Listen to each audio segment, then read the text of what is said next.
The following morning in the cool dawn, the 777 set off for the big one. Rarely had a plane been put through the ordeal that this plane was about to experience. All stations, 777-1 made its third stop at 06-16-12 at 3.17 miles. And we'll be taking the runway and holding short. Car 1 copies. The test would have to demonstrate not only that the plane could stop before the end of the runway at maximum speed and thrust, but that it could also withstand the tremendous heat that would be generated in the brakes without catching fire. This test had been designed to reproduce the situation that faces a pilot when he has to brake with maximum force due to engine failure or an obstacle on the runway.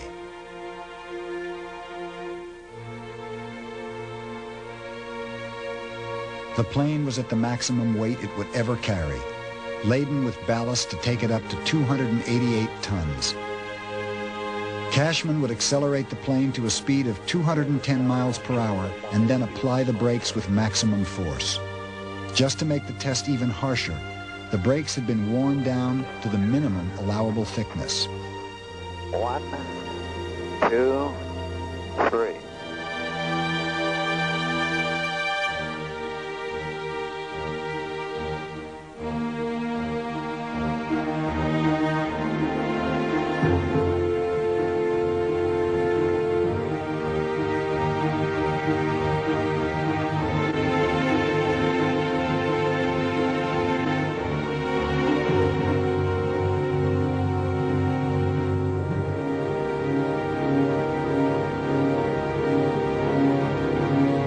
Halfway down the 15,000-foot runway, Cashman slammed on the brakes.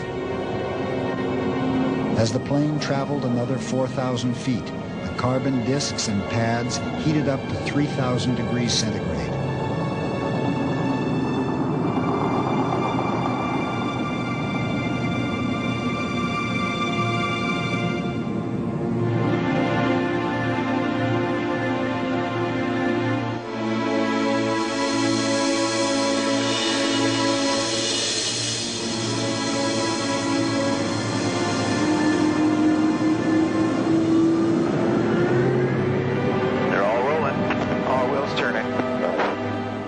The main thing the team had to demonstrate was that after braking, the plane could stand or taxi for 5 minutes without catching fire. That was the estimated time it would take fire engines to reach the plane. During that time, Cashman and his crew would be sitting on a potential time bomb.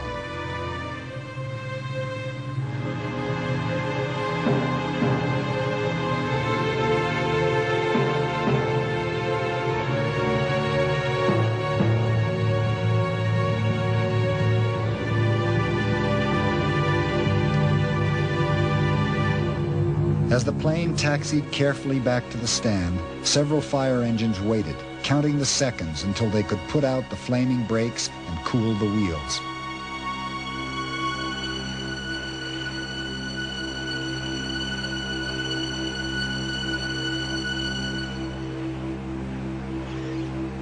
Each tire had a fuse plug which melted at a certain temperature. Before the tires became so hot they exploded. All 12 wheels were destroyed at a cost of $750,000.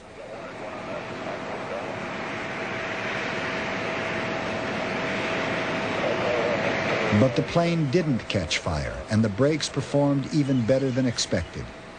The test had put 9.7 million foot-pounds of energy into the brakes and shown that the plane could survive, almost intact.